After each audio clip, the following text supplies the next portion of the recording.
ప్రార్థన తలంపుల నిమిత్తమై పరిశుద్ధ గ్రంథం నుండి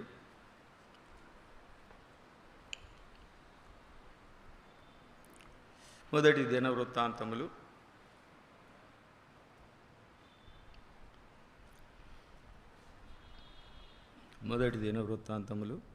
4వ అధ్యాయము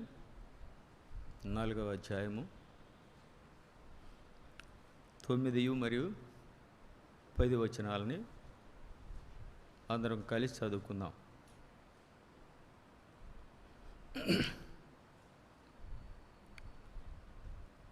ఎబ్బేజు తన సహోదరుల కంటే ఘనము పొందినవాడై ఉండెను. వేదన పడి అతనిని కంటినని అతని తల్లి అతనికి ఎబ్బేజు అను పేరు పెట్టెను.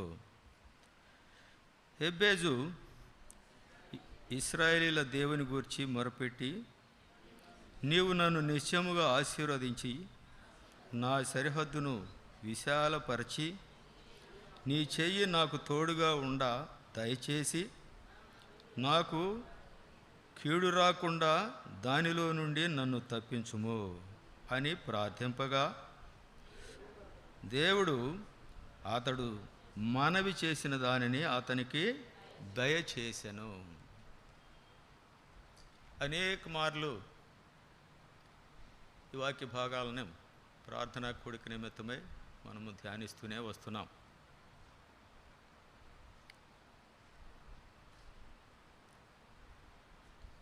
ప్రార్థన చేసుకుందాం. ప్రేమ కలిగిన దేవా, కృప కలిగిన తండ్రి, జీవము కలిగిన మా రక్షక, మీకు వందనాలు. ఈ చదవబడినటువంటి మొదటి దినవృత్తాంతములు 4వ అధ్యాయము 9-10 వచనాలను మీరు మా కొరకై విరిచి పంచిపెట్టండి. మీ సన్నిధి కాంతిని ప్రభా మీ దాసునిపై ప్రకాశింపజేయండి. నిష్ప్రయోజకుడను ఏ మంచి లేనటువంటి వాడన్నా నాయన, అటు మీ దాసుని ప్రభా మీరు బలపరిచి మీరు వాడుకొని మహిమ పొందండి. దేవాతి దేవా, ఈ చిత్తమైతే తండ్రి, నూతనమైనటువంటి ఈ తలంపులను ఈ చదివినటువంటి భాగంలో నుండి మాకు అనుగ్రహించమని ఈ కృపను వేడుకుంటూ యేసు నామమున అడిగి ప్రార్థించున్నాం తండ్రి, ఆమేన్.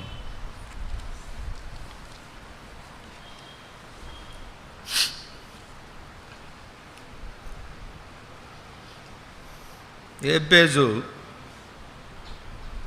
తన సహోదరుల కంటే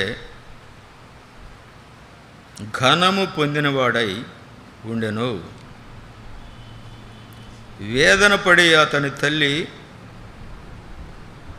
వేదనపడి ఇతని కంటినని అతని తల్లి అతనికి ఎబ్బేజు అని పేరు పెట్టెను. ఎబ్బేజు అంటే ఆ క్రింద ఫుట్ నోట్లో వేదన వేదన.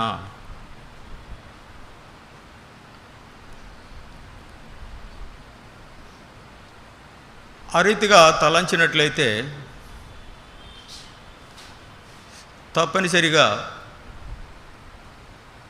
ఒక విధంగా ఇది దేవుడు పెట్టినటువంటి శాపాన్ని స్త్రీలకు చూపిస్తూ ఉన్నది. దేవుడు పెట్టినటువంటి శాపముగా స్త్రీల పట్ల కలిగి ఉంటూ ఉన్నది.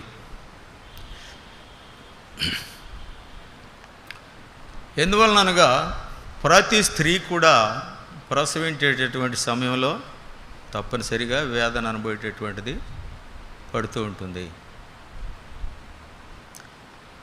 ఆదికాండం 3వ అధ్యాయము 16వ వచనం చూస్తే, ఆదికాండము 3వ అధ్యాయము 16వ వచనం చూస్తే, ఆదికాండము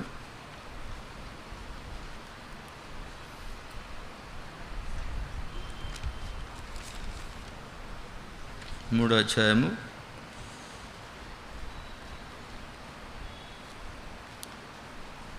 ఆయన స్త్రీతో, నీ ప్రయాసము నీ గర్భవేదనను మికిలి హెచ్చించెదను,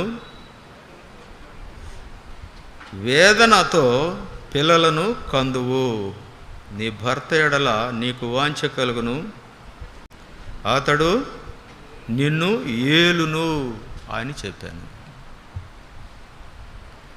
కాబట్టి ఇది దేవుడు స్త్రీకి ఒక శాపంగా, వేదన, గర్భ సమయంలో వేదన, పురిటి నొప్పులు అని చెప్పేసి అంటూ ఉంటాం మనం. వేదన పడి ఇక్కడ ఉన్నటువంటి వారు అందరం కూడా ఏదో ఒక విధంగా మన యొక్క తల్లులు వేదన పడుట ద్వారానే మనల్ని కన్నటువంటి వారుగా ఉంటున్నారు. అంటే ఈ నవేడేస్ మోడర్న్ పీరియడ్ వచ్చేసింది అనుకోండి, సిజేరియన్ చేయటము మొదలైనటువంటి పరిస్థితులు అనుభవేటటువంటివి వస్తూ ఉన్నాయి. ఏది ఏమైనప్పటికీ కూడా ఆ సిజేరియన్ అనుభవేటటువంటిది కూడా it is a minor operation. అప్పుడు కూడా నొప్పి పుడుతూనే ఉంటుంది. కాబట్టి మరియు 16వ వచనం చూస్తే, ఆయన స్త్రీతో నీ ప్రయాసము, నీ గర్భ వేదనను నేను మిక్కిలి హెచ్చించేదను. నీ గర్భ వేదనను, ఎందుకనగా ఇది స్త్రీకి పెట్టబడినటువంటి శాపం. ఇది వేదన ప్రతి ఒక్క స్త్రీ కూడా వేదన పట్టం అనబోయేటటువంటిది ఇది సహజమైనటువంటి పరిస్థితి. అంతేకాకుండా మరొక భాగం చూసినట్లయితే యోహాను సువార్త 16వ అధ్యాయము 21వ వచనం చూస్తే, యోహాను సువార్త 16వ అధ్యాయము 21వ వచనం చూస్తే,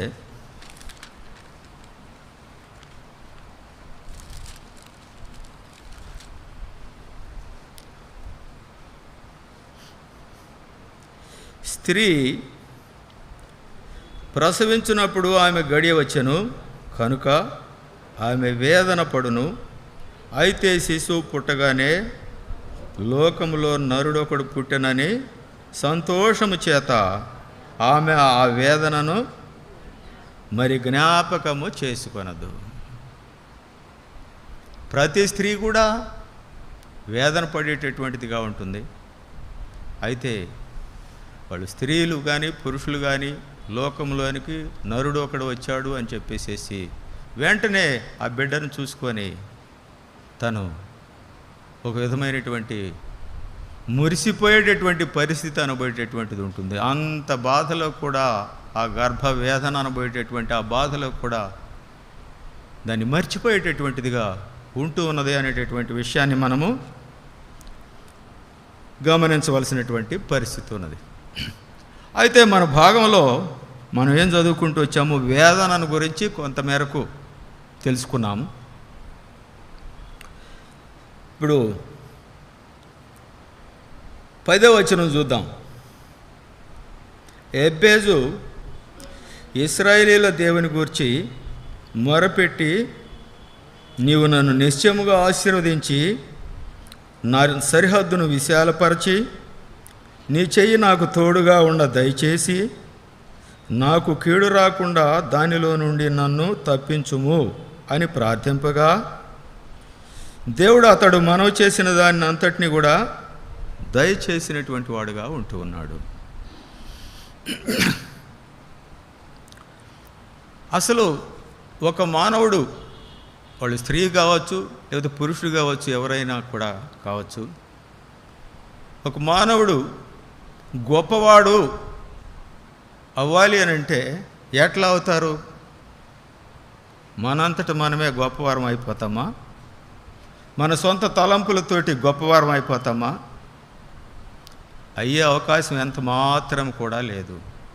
ఒక మానవుడు తప్పనిసరిగా దేవుడు ఆశీర్వదిస్తే మాత్రమే గొప్పవాడయ్యేందుకు అవకాశం అనబడేటటువంటిది ఉంటుంది.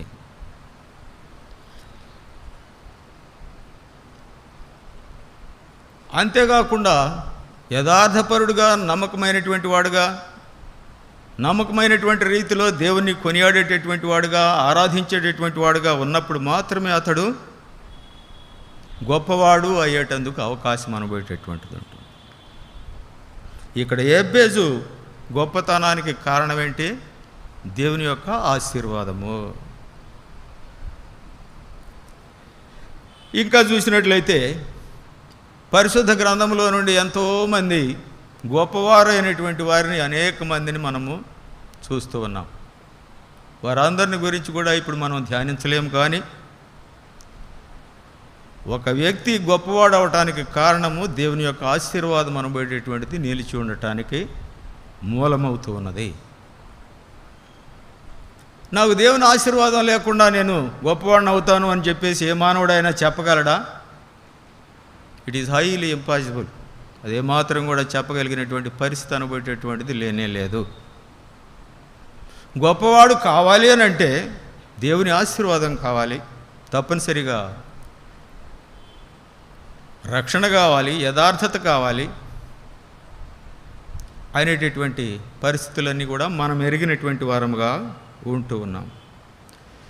ఇక్కడ ఆదికాండము 26వ అధ్యాయము బైబిల్లోకి ఉన్నటువంటి కొంతమంది గొప్పవారిని అయినటువంటి వారిని గురించి మనం చదువుకుందాం, తెలుసుకోవటానికి ప్రయత్నం చేద్దాం. 26వ అధ్యాయము ఆదికాండము 26వ అధ్యాయము 12 మరియు 13 వచనాలు. ఇస్సాకు ఆ దేశమందు ఉన్నవాడై విత్తనము వేసి ఆ సంవత్సరం మందు 100 ఫలం పొందెను. యెహోవా అతనిని ఆశీర్వదించెను కనుక ఆ మనుషుడు గొప్పవాడాయను. అతడు మిక్కిలి గొప్పవాడగు వరకు క్రమక్రమముగా అభివృద్ధి పొందుచూ వచ్చాను. ఇక్కడ అభివృద్ధి క్రమక్రమముగా అభివృద్ధి పొందుతూ వచ్చినటువంటి వాడుగా ఉంటున్నాడు. ఇస్సాకుని గురించి చెప్పబడుతున్నటువంటి మాటలు ఇవి. కాబట్టి దేవుని యొక్క ఆశీర్వాదం అనబోయేటటువంటిది ఇస్సాకుపై నిలిచి ఉన్నది. పాత నిబంధనలో ప్రభు అయినటువంటి యేసుక్రీస్తు వారికి సాదృశ్యంగా ఉంటూ ఉన్నాడు ఇస్సాకు. ఎక్కడా కూడా నోరు కదిపినటువంటి పరిస్థితి అనబడేటువంటిది లేదు ఇస్సాకు. పాత నిబంధనలో ప్రభు అయినటువంటి యేసుక్రీస్తు వారికి సాదృశ్యంగా ఉంటూ ఉన్నాడు ఇస్సాకు. ఆ ఫిలిస్తీయులు బావులను పూడ్చుకుంటూ వెళ్ళినప్పటికీ కూడా ఎక్కడ కూడా ఎదురు తిరిగినటువంటి పరిస్థితులు, లేదా అదేంటి అన్యాయంగా చేస్తున్నారు అని చెప్పేసి ప్రశ్నించినటువంటి పరిస్థితులు అనుభవేటటువంటిది ఎక్కడ కూడా మనం చూడము. ఇస్సాకు జీవితంలో వినయము, విధేయత ప్రభు అయినటువంటి యేసుక్రీస్తు వారికి సాదృశ్యంగా ఉన్నది. తనను సిలువ వేస్తున్నటువంటి ఆ ప్రభు అయినటువంటి యేసుక్రీస్తు వారు కూడా ఆ రీతిగా వీరేం చేయుచున్నారో వీరెరుగారు కనుక వీరిని క్షమించుము అనేటటువంటి రీతిగా ఇస్సాకు కూడా ప్రవర్తిస్తూ ఉన్నాడు. మరొకసారి చదువుకుందాం, అది 13వ వచనం చదువుకుందాం. 26వ అధ్యాయము 13వ వచనం. అతడు మిక్కిలి గొప్పవాడగు వరకు క్రమక్రమముగా అభివృద్ధి పొందుచూ వచ్చాను. మిక్కిలి గొప్పవాడగు వరకు క్రమక్రమముగా అభివృద్ధి పొందుచూ వచ్చాను. మిక్కిలి గొప్పవాడగు వరకు. ఒక వ్యక్తి గొప్పవాడవ్వాలన్నా లేదా మిక్కిలి గొప్పవాడవ్వాలన్నా దేవుని యొక్క ఆశీర్వాదం ద్వారా మాత్రమే ఇది సాధ్యమవుతుంది.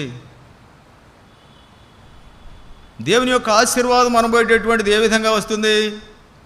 నువ్వు ఎప్పుడైతే నీతిమంతుడు అవుతావో అప్పుడు మాత్రమే దేవుని యొక్క ఆశీర్వాదం అనబోయేటటువంటిది వస్తుంది.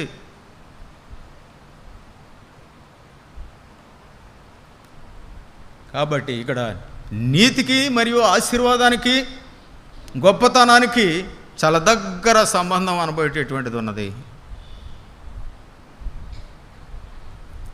అంతేకాకుండా ఇంకా చూసినట్లయితే మరొక వ్యక్తిని కూడా చూద్దాం, దావీదు మహారాజు. దావీదు మహారాజు తన యొక్క జీవితం అనబోయేటటువంటిది ఎక్కడ ఆరంభమైంది? గొర్రెలు కాచుకునేటటువంటి వాడుగా ఆరంభమైంది. గొర్రెలు కాచుకునేటటువంటి వాడుగా ఆరంభమైంది తన యొక్క జీవితము. అది ఎంత దాకా ఎదిగింది? దావీదుని గురించి దేవుడే సాక్ష్యం ఇస్తూ ఉన్నాడు. ఏమని ఇస్తూ ఉన్నాడు సాక్ష్యము? నా హృదయానుసారుడు అని చెప్పేసి దేవుడే సాక్ష్యం ఇస్తున్నాడు, ఏ మానవుడు కాదు.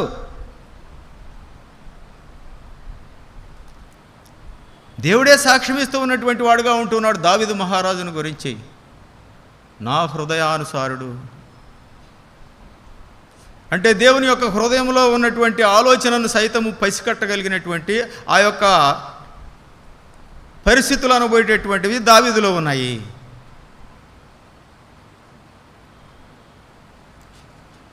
ఇక్కడ చూసినట్లయితే 2వ సమూయేలు గ్రంథము 7వ అధ్యాయము 16, 17, 18, 19 వచనాలు చూద్దాం. 2వ సమూయేలు గ్రంథము 7వ అధ్యాయము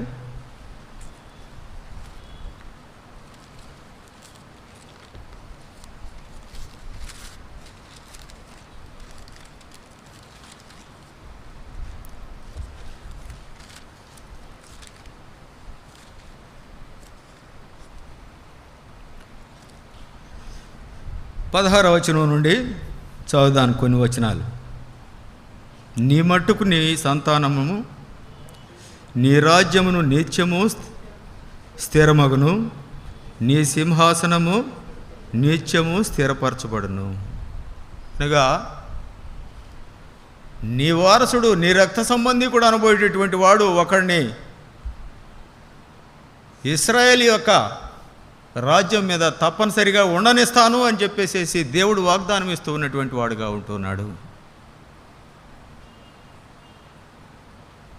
నీ వారసుడిని నేను తప్పనిసరిగా ఒకడిని ఇశ్రాయేలు యొక్క రాజ్యం మీద, సింహాసనం మీద నేను ఉండనిస్తాను అని చెప్పేసి శపథం చేస్తూ ఉన్నటువంటి వాడుగా, లేదా వాగ్దానం చేస్తూ ఉన్నటువంటి వాడుగా ఉంటూ ఉన్నాడు. ఇక్కడ 18వ వచనం చూస్తే అందుకోసం దావీదు ఏ విధంగా కృతజ్ఞత తెలియజేస్తూ ఉన్నాడు.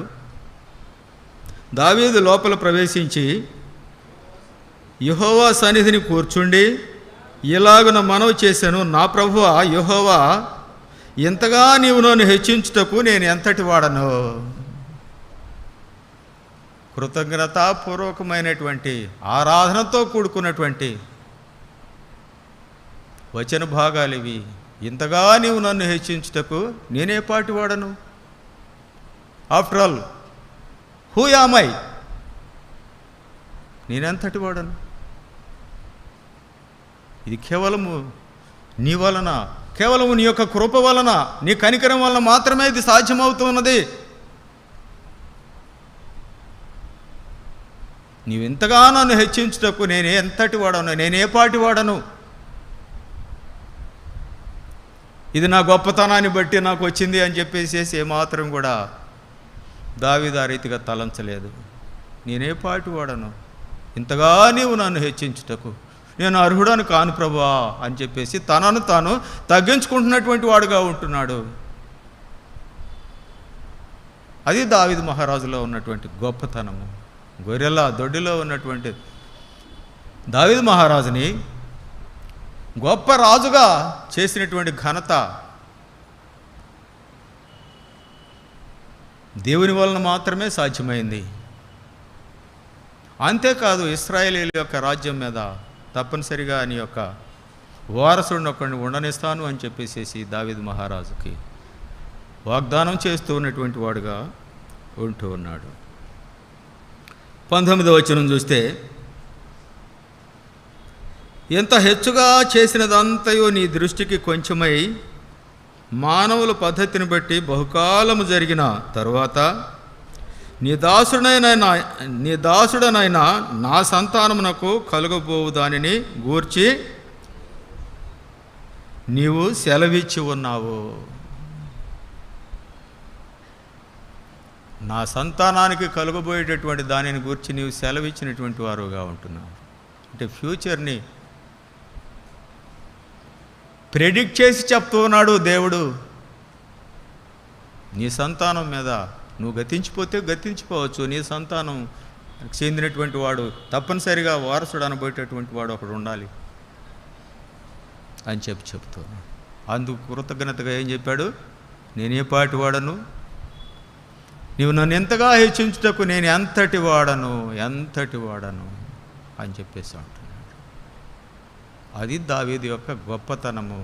ఇది కేవలము దేవుని వలన మాత్రమే సాధ్యమవుతూ వచ్చింది. దేవుని వలన మాత్రమే సాధ్యమవుతూ వచ్చింది. అంతకు మినహా మరొక మార్గాంతరం అనబోయేటటువంటిది ఏది కూడా కనపడదు. నా హృదయానుసారుడు అని దేవుడే చెబుతూ ఉన్నాడు. కానీ ఏ మానవులు ఇచ్చినటువంటి సాక్ష్యం కాదు ఇది దావీదుని గురించి. ఇంకా చూసినట్లయితే కీర్తనల గ్రంథము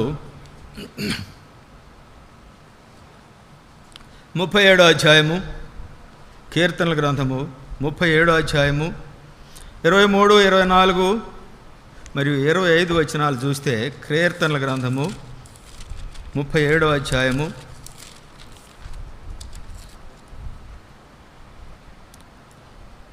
23, 24, 25 వచనాలు. ఒకని నడత యెహోవా వలననే స్థిరపరచబడును, వాని ప్రవర్తనను చూచి ఆయన ఆనందించును. దావీదు మహారాజు యొక్క ప్రవర్తనను గురించి దేవుడు ఆనందిస్తూ ఉన్నటువంటి వాడుగా ఉంటూ ఉన్నాడు. దావీదు మహారాజు యొక్క ప్రవర్తనను గురించి దేవుడు ఆనందిస్తూ ఉన్నటువంటి వాడుగా ఉంటున్నాడు. 24వ వచనం చూస్తే, యెహోవా అతని చెయ్యి పట్టుకొని ఉన్నాడు కనుక అతడు నేలను పడినను లేవలేక ఉండడు. యెహోవా అతని చెయ్యి పట్టుకొని ఉన్నాడు కనుక అతడు నేలను పడినను లేవలేక ఉండడు. అతడు నేలలో పడిపోతే పడిపోవచ్చు, అయితే లేవలేకుండా ఉండలేనటువంటి వాడుగా ఉంటున్నాడు. తప్పనిసరిగా నేను అతన్ని లేపుతాను అనేటటువంటి వాగ్దానం అనబోయేటటువంటిది ఇక్కడ ఇమిడి ఉన్నటువంటిదిగా ఉంటూ ఉన్నది. అంతేకాకుండా 25వ వచనం చూస్తే, నేను చిన్నవాడనై ఉంటిని, ఇప్పుడు ముసలివాడనై ఉన్నాను, అయినను నీతిమంతులు విడువబడుట కానీ వారి సంతానము భిక్షమెత్తుట కానీ నేను చూచి ఉండలేదు. నీతిమంతులు విడువబడుట కానీ వారి సంతానము భిక్షమెత్తుట కానీ నేను చూచి ఉండలేదు. మనం నీతిమంతులుగా ఉండాలి, దేవుని యొక్క ఆశీర్వాదాలకు పాత్రులుగా ఉండాలి.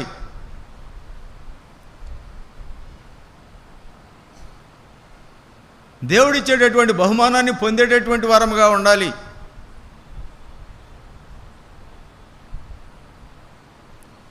మనం ఏదో రకరకాలైనటువంటి కుయుక్తులను కుయుక్తుల ద్వారా రకరకాల ఆ పరిస్థితులు ఈ పరిస్థితుల ద్వారా ఏదో పెద్దవాళ్ళం అయిపోతాంలే అని చెప్పేసి తలంచడం అనబోయేటటువంటిది ఇది మిక్కిలి దుర్భరమైనటువంటి పరిస్థితిలో ఉంటుంది. కాబట్టి ఒక మనిషి దేవుని యొక్క ఆశీర్వాదము అనేటటువంటిది లేకుండా గొప్పవాళ్ళు అయ్యే అవకాశం మాత్రం లేనే లేదు. ఇస్సాకును గురించి చెప్పుకున్నాము, దావీదుని గురించి చెప్పుకున్నాము. దావీదుని గురించి 2 రకాలైనటువంటి ఉదాహరణలు చెప్పుకున్నాము. ఈ రకంగా చెప్పుకుంటూ ఉంటే పరిశుద్ధ గ్రంథం నుండి కోకొల్లలుగా ఉదంతాలు అనుభవేటటువంటివి చెప్పుకోగలము. అయితే మన అంశం ఏంటి?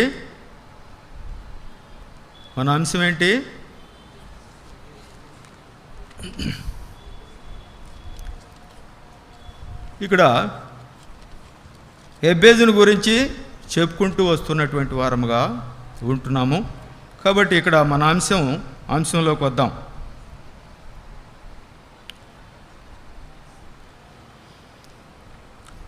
పదవ వచనం చూస్తే, ఎబ్బేజు 4వ అధ్యాయము 10వ వచనం, మొదటి దినవృత్తాంతాలు. ఎబ్బేజు ఇశ్రాయేలీల దేవుని గూర్చి మొరపెట్టి, నీవు నన్ను నిశ్చయముగా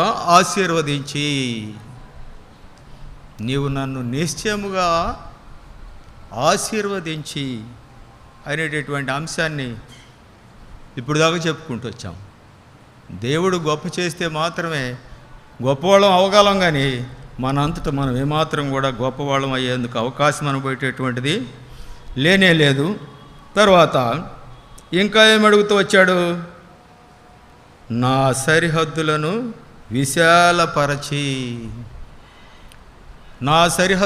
విశాలపరచి అని చెప్పేసి అంటున్నాడు. ఎబ్బేజు అడుగుతున్నాడు, నా సరిహద్దులను విశాలపరచటము. ఇక్కడ యెషయా గ్రంథము 54 అధ్యాయము 2-3 వచనాలు చూస్తే, యెషయా గ్రంథము 54 అధ్యాయము 2-3 వచనాలు చూస్తే,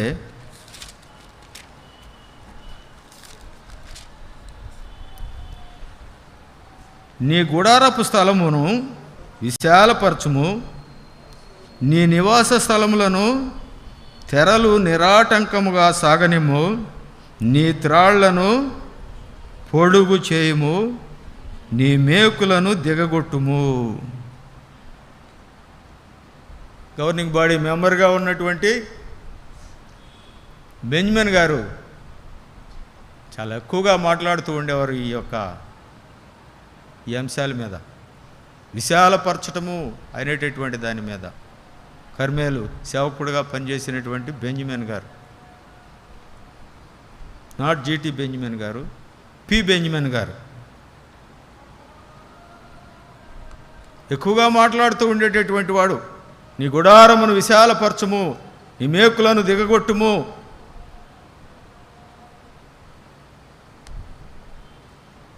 నీ గుడారమును స్థలమును విశాలపరచుము, నీవి నివాస స్థలములు తెరలు నిరాటంకముగా సాగనిమ్ము, నీ త్రాళ్లను పొడుగు చేయము. విస్తరించటము అనబోయేటటువంటి దాని గురించి మాట్లాడబోతూ ఉన్నది ఇక్కడ ఈ అంశం అనేటటువంటిది. నీ మేకులను దిగగొట్టుము. 3వ వచనం కూడా చూస్తే, నీ కుడివైపునకును ఎడమ వైపునకును నీవు వ్యాపించదవు, నీ సంతానము అన్యజనుల దేశమును స్వాధీనపరచుకొనును. పాడైన పట్టణములను నివాస స్థలములుగా చేయును. పాడైన పట్టణములను నివాస స్థలములుగా చేయును. అభివృద్ధి అనబోయేటటువంటిది కనపడుతున్నది. అంతేకాకుండా ఇంకా చూసినట్లయితే మీకా గ్రంథము 7వ అధ్యాయము 11వ వచనం చూస్తే, మీకా గ్రంథము 7వ అధ్యాయము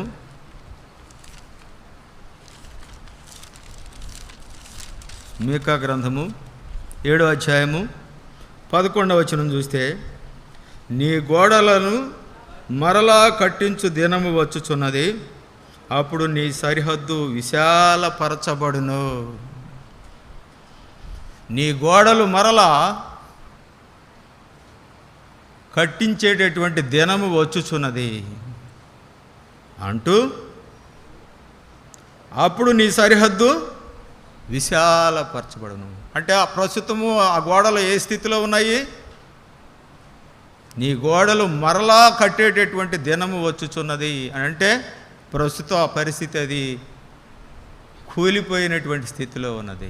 గోడలు కూలిపోయినటువంటి స్థితిలో ఉన్నాయి. కాబట్టి ఆ కూలిపోయినటువంటి గోడలను మరలా తిరిగి కట్టేటటువంటి దినాలు వస్తూ ఉన్నాయి.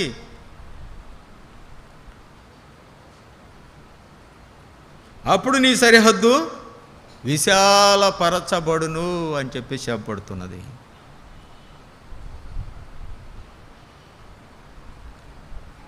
ఈ అంశాలన్నీ కూడా ధ్యానించుకుంటకు సమయం చాలదు.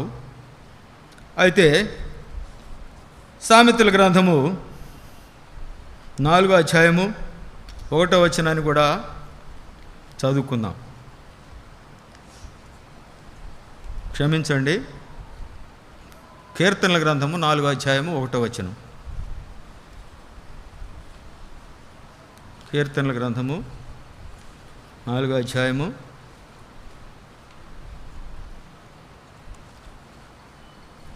1వ వచనం చదవండి ఎవరైనా, పని టైం సేవ్ అవుతుంది. నా నీతికి ఆధారమగు దేవా, నేను మొరపెట్టినప్పుడు నాకు ఉత్తరమేమో, ఇరుకులో నాకు విశాలత కలుగు చేసిన వాడవు నీవే, నన్ను కరుణించి నా ప్రార్థన అంగీకరించుము. చూడు, దావీదు మహారాజు యొక్క ప్రార్థన ఇది. ఇరుకులో విశాలత కలిగి చేసినటువంటి వాడవు నీవే, నన్ను కరుణించి నా ప్రార్థనను అంగీకరించు, నా ప్రార్థనను అంగీకరించు.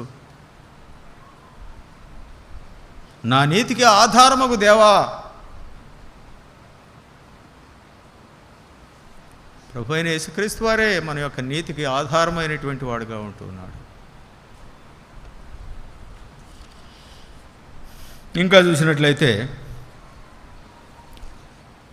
కీర్తనల గ్రంథంలోనే 18వ అధ్యాయము 19, 20 వచనాలు కూడా చదువుకుందాం. 18వ అధ్యాయము 19, 20 వచనాలు.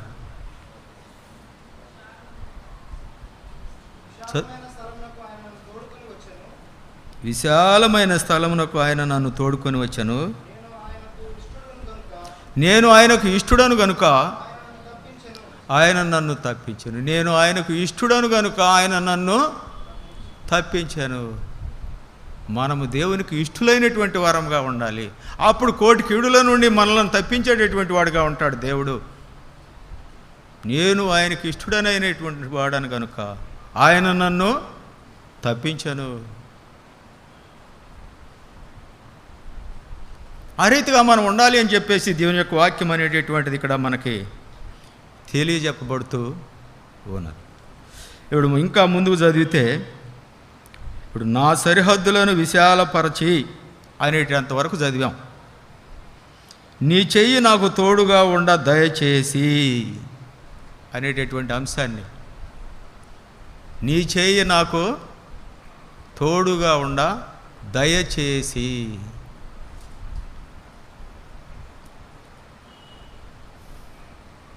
నిర్గమాకాండము 33వ అధ్యాయము 15వ వచనం చూస్తే, నిర్గమాకాండము 33వ అధ్యాయము 12 నుండి మరియు 15 వచనాలు చూస్తే, అయ్యా నన్ను కూడా తినే మోషే నోవాతోనా యెహోవాతో, మోషే యెహోవాతో ఇట్లా నేను, అయ్యా చూడుము, ఈ ప్రజలను తోడుకొని పొమ్మని నీవు నాతో చెప్పుచున్నావు. నాతో ఎవరిని పంపెదవో అది నాకు తెలుపలేదు.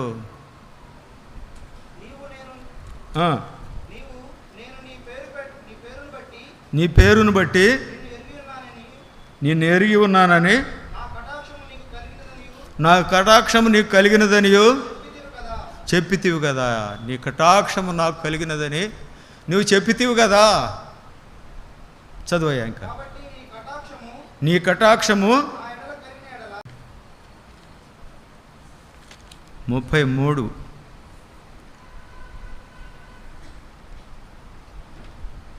నేను చదువుతాను. 14వ వచనం. అందుకు ఆయన, నా సన్నిధి నీకు తోడుగా వచ్చును. నా సన్నిధి నీకు తోడుగా వచ్చును. 14వ వచనం. నేను నీకు విశ్రాంతి కలుగు చేసేదని అనగా, 15వ వచనం చూస్తే, నీ సన్నిధి నాతో రాని ఎడల ఇక్కడ నుండి మమ్మని తోడుకొని పోకుము. నీ సన్నిధి మాకు తోడుగా రాని ఎడల ఇక్కడ నుండి మమ్మలను తోడుకొని పోకుము. ఇక్కడ మనం రెండవ అంశం ఏంటది? నీ చెయ్యి నాకు తోడుగా ఉండ దయచేసి అని చెప్పి చదువుకున్నాం. మన యొక్క మూలాంశంలో నీ చెయ్యి నాకు తోడుగా ఉండ దయచేసి అన్నప్పుడు మనం దేవుడు యొక్క తోడు అనుభవేటటువంటిది లేకుండా మనం ఏమి కూడా చేయలేనటువంటి వారము. మోషే కూడా ఇశ్రాయేలీయులందరినీ తోడుకొని పోవాలి అని అంటే అది మిక్కిలి కష్టసాధ్యమైనటువంటిది. ఇది మిక్కిలి కష్టసాధ్యమైనటువంటిది. ఆయనే కాపరిగా ఉంటూ ఆయనే వీళ్ళందరినీ ఎర్ర సముద్రాన్ని దాటించినటువంటి వాడుగా ఉంటున్నాడు. నీ సన్నిధి నాకు తోడు రాని ఎడల నేను వీరిని తోడుకొని పోలేను అని సత్యాన్ని గ్రహించినటువంటి వాడుగా ఉంటున్నాడు మోషే. ఆయన సన్నిధి, ఆయన బాహుబలము, ఆయన శక్తి సామర్థ్యాలు, ఆయన యొక్క పరాక్రమాలు అనుభవేటటువంటివి. ఏమాత్రం కూడా ఎన్నదగినటువంటివి కావు. నీ సన్నిధి నాకు తోడు రాని ఎడల. నిర్గమకాండం 33:14 మళ్ళీ చదువుకుందాం. అందుకు నా సన్నిధి నీకు తోడు కావచ్చును, నేను నీకు విశ్రాంతి కలుగు చేసేదనగా నీ సన్నిధి రాని ఎడల ఇక్కడ నుండి మమ్మను తోడుకొని పోకుము. అది తెలుసు మోషేకి. ఆయన సన్నిధి తోడుగా రాని ఎడల నేను ఈ జనాన్ని తోడుకొని వెళ్ళలేను. ఊరిక చోటిపోటి మాటలతోటి నన్ను చంపేస్తారు, శోధనతోటి నన్ను చంపేస్తారు, శోధిస్తారు అనేటటువంటి సత్యాన్ని మోషే గ్రహించినటువంటి వాడుగా ఉంటున్నాడు. అందువల్లనే మోషే దేవుని యొక్క సన్నిధిని నాకు తోడుగా రాని ఎడల నేను తీసుకొని వెళ్ళలేని ఎడలని అని చెప్పేసి గ్రహించి దేవుని దగ్గర ప్రాధేయపడుతూ వచ్చినటువంటి వాడుగా ఉంటూ ఉన్నాడు. అంతేకాకుండా ఒక మనిషి తనంతట తానుగా గొప్పవాడు కాలేడు అనే దానికి నిదర్శనము ఇక్కడ నిర్గమాకాండంలోనే 2వ అధ్యాయము 11, 12, 13, 14, 15 వచనాల్లో చెప్పబడుతున్నది.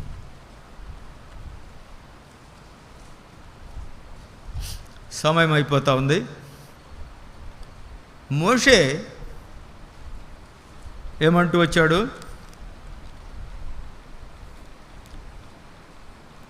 10వ వచనం చూస్తే, ఆ బిడ్డ పెద్దవాడైన తర్వాత ఆమె కుమార్తె యొద్దకు అతన్ని తీసుకొని వచ్చెను. సరే, 11వ వచనం నుంచి చదువుకుందాం. ఆ దినములలో మోషే పెద్దవాడై తన జనుల యొద్దకు పోయి వారి భారమును చూచెను. అప్పుడు అతడు తన జనుల్లో ఒక హెబ్రేయుని ఒక ఐగుప్తీయుడు కొట్టగా చూచెను. అన్యాయాన్ని సహించేటటువంటి వాడు కాడు, అక్రమాన్ని సహించేటటువంటి వాడు కాడు. హెబ్రేయుడిని ఐగుప్తీయుడు కొట్టాడు. దాన్ని సహించలేక ఏం చేశాడంటే మోషే ఆ ఐగుప్తీయుడిని చంపేసేసి ఇసుకలో పూడ్చి చేసినటువంటి వాడుగా ఉంటూ ఉన్నాడు.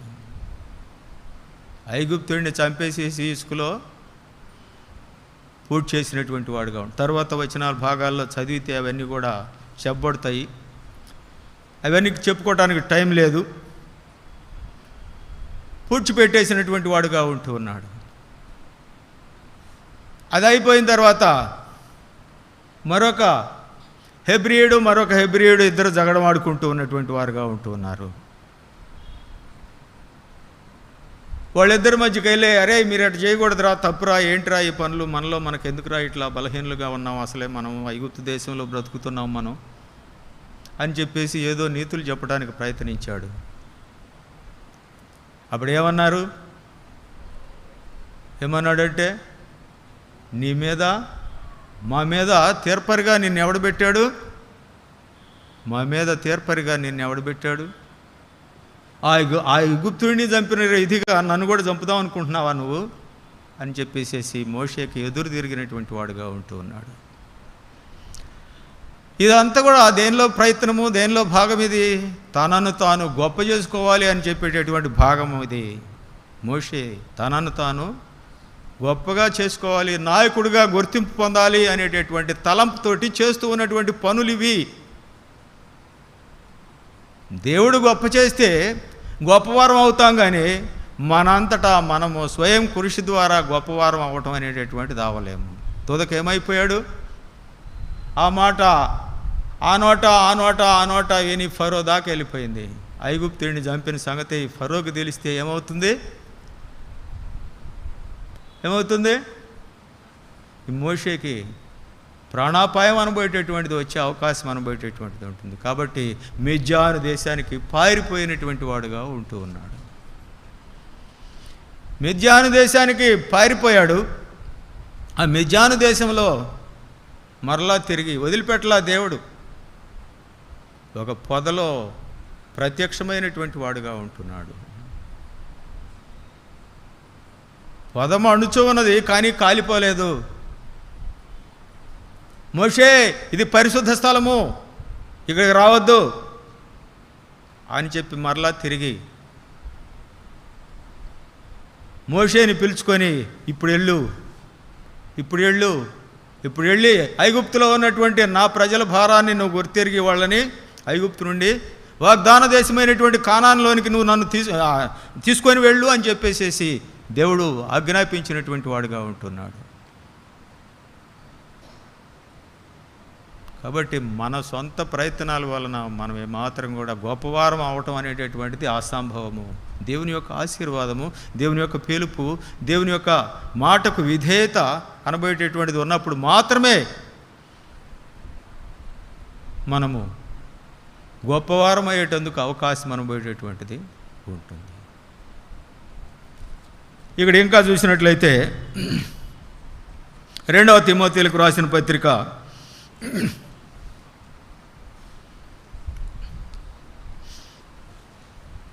2వ అధ్యాయము 1వ వచనం. నా కుమారుడా, క్రీస్తు యేసునందున్న కృపచేత నువ్వు బలవంతుడవు కమ్ము.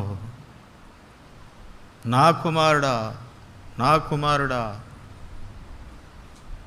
క్రీస్తు యేసునందున్నటువంటి కృపచేత నువ్వు బలవంతుడవు కమ్ము. నీ అంతటా నువ్వే బలవంతుడు అవ్వలేవు, నీ అంతటా నువ్వే నాయకుడు అవ్వలేవు.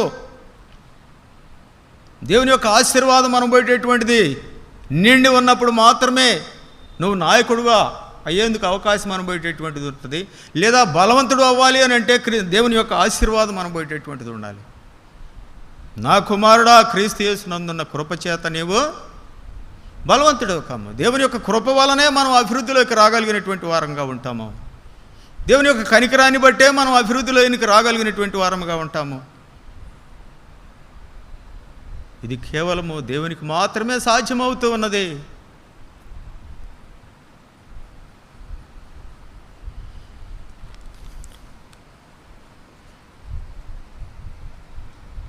ఇప్పుడు ఆఖరి అంశంలోకి వస్తున్నాం.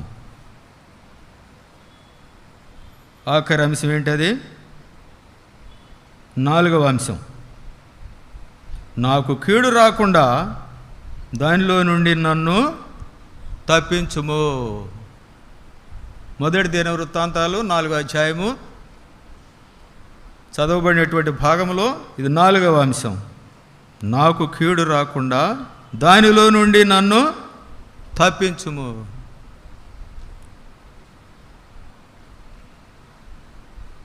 మానవుడు బ్రతుకుదెరువు కొరకు రకరకాల ప్రదేశాలకు వెళుతూ ఉంటాడు.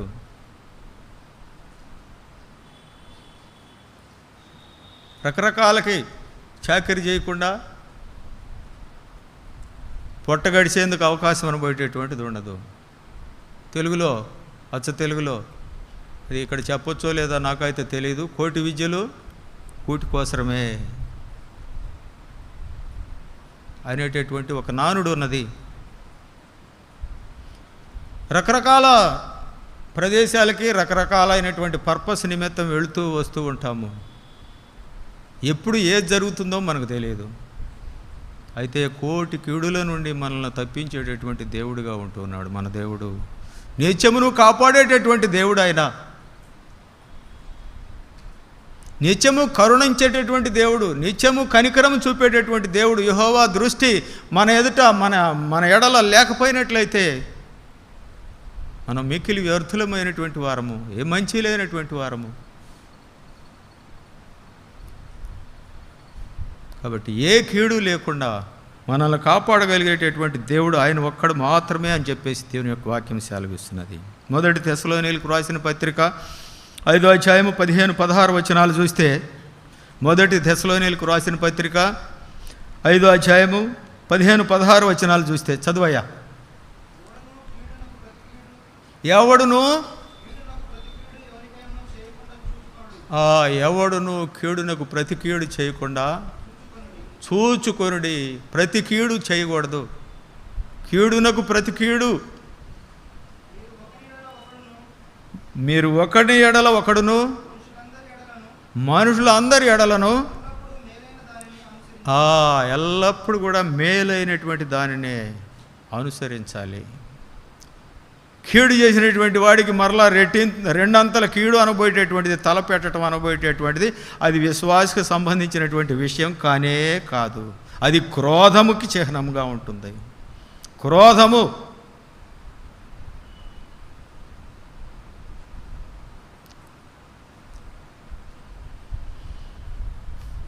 అట్టి క్రోధంతో విశ్వాసులైనటువంటి వారు ప్రవర్తించకూడదు.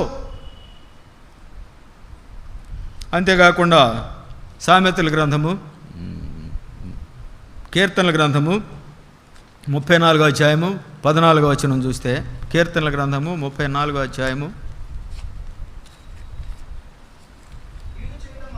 కీడు చేయుట మాని మేలు చేయుము, సమాధానమును వెతకి దానిని వెంటాడము. సమాధానమును వెతకి దానిని వెంటాడము. It is our duty as a believer. లోకస్తులు రకరకాలుగా చేస్తూ ఉంటారు. మనం లోకంలో నుండి విడిపించబడినటువంటి వారముగా ఉంటూ ఉన్నాము. ఇది తప్పు, అది ఒప్పు అనబోయేటటువంటి విచక్షణ జ్ఞానం అనబోయేటటువంటిది, ఇది పాపము అనేటటువంటి విషయం మనకు తెలిసినటువంటి వారముగా ఉంటూ ఉన్నాం. సమాధానాన్ని వెతికి వెంటాడాలి అని చెప్పేసి దేవుని యొక్క వాక్యం అనబోయేటటువంటిది సెలవిస్తుంది. కీడు చేయటం మానుము. ఇంకొక భాగం చూస్తే కీర్తనల గ్రంథంలోనే 37వ అధ్యాయం 9వ వచనం చూస్తే,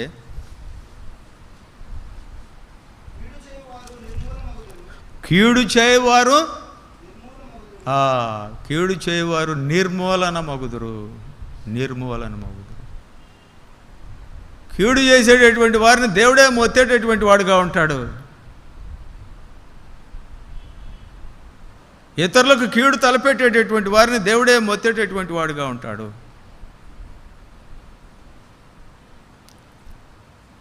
మానవులు మొత్తితే తిరిగి లేస్తారేమో కానీ దేవుడు మొత్తితే మరి అన్నిటికీ కూడా లేచేందుకు అవకాశం అనబోయేటటువంటిది లేనే లేదు. చదువయ్యా మరొకసారి 37:9, కీడు చేయువారు నిర్మూలన మగుదురు. యెహోవా కొరకు కనిపెట్టుకునేటటువంటి వారు శేషమును స్వతంత్రించుకొందరు. దేశమును స్వతంత్రించుకొందరు. ఆఖరిగా యోబు గ్రంథము 36వ అధ్యాయము, యోబు గ్రంథము 36వ అధ్యాయము 18వ వచనం, నీకు క్రోధము పుట్టుచున్నది, నీవు ఒకవేళ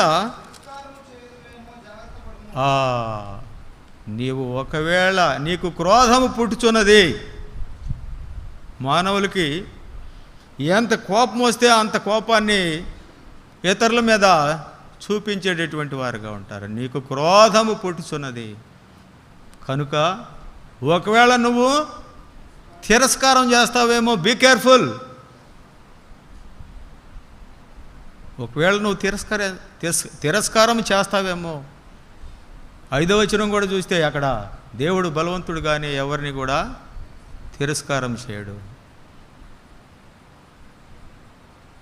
ఈజ్ మైటీ, అత్యంత బలవంతుడైనటువంటి దేవుడు, కానీ ఆయన ఎవరిని కూడా తిరస్కారం చేయడు. ఒకవేళ నీ క్రోధం పుడుతుంది కాబట్టి ఈ క్రోధాన్ని అనుసరించి నువ్వు తిరస్కరిస్తావేమో మనుషులను, జాగ్రత్త అని చెప్పి చెప్పబడుతున్నది.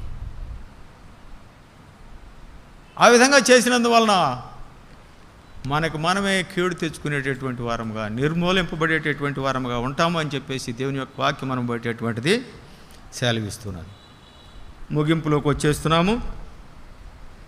10వ వచనం అందరం కలిసి చదువుకుందాం. యెబెజు ఇశ్రాయేలీల దేవుని గూర్చి మొరపెట్టి, నీవు నన్ను నిశ్చయముగా ఆశీర్వదించి నా సరిహద్దును విశాలపరిచి నీ చెయ్యి నాకు తోడుగా ఉండ దయచేసి నాకు కీడు రాకుండా దానిలో ఉండి నన్ను తప్పించుము అని ప్రార్థింపగా అతడు మనవి చేసిన దానిని దయచేసెను. యెబెజు యొక్క ప్రార్థన అంతటినీ విన్నటువంటి వాడుగా ఉంటున్నాడు దేవుడు. ఒక్క పొల్లు కూడా తప్పిపోకుండా అంతటినీ దయచేసినటువంటి వాడుగా ఉంటున్నాడు. అట్టి ప్రార్థనను మనం కావాలి, అట్టి రీతిగా దేవుని సన్నిధిలో మనం మోకరిల్లాలి అని చెప్పేసి దేవుడు కోరుతూ ఉన్నటువంటి వాడుగా ఉంటున్నాడు. కనుక దేవుడి వాక్యమును దీవించునుగాక.